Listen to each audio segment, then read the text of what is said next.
খালি নাকে রুবি সাজিয়ে ফিরেছে। এখন তুমি বলবে, দাদা তুমি এটা কি বললে?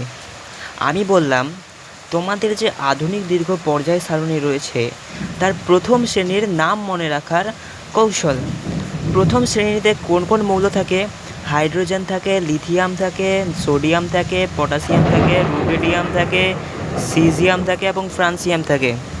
তো আমি তোমাদের যেটা বললাম, হা লি না কে রুবি সাজিয়ে ফিরেছে, অর্থাৎ হা দিয়ে হাইড্রোজেন, লি দিয়ে লিথিয়াম, না দিয়ে সোডিয়াম, কে দিয়ে পটাশিয়াম, রুবি দিয়ে রুবিডিয়াম, সাজিয়ে দিয়ে সিজিয়াম এবং ফিরেছে দিয়ে ফ্রান্সিয়াম।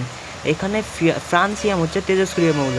তো প্রথম শ্রেণীর নাম মনে রাখার একটি অত্যন্ত সহজ উপায় হলো এই ধাঁধাটা।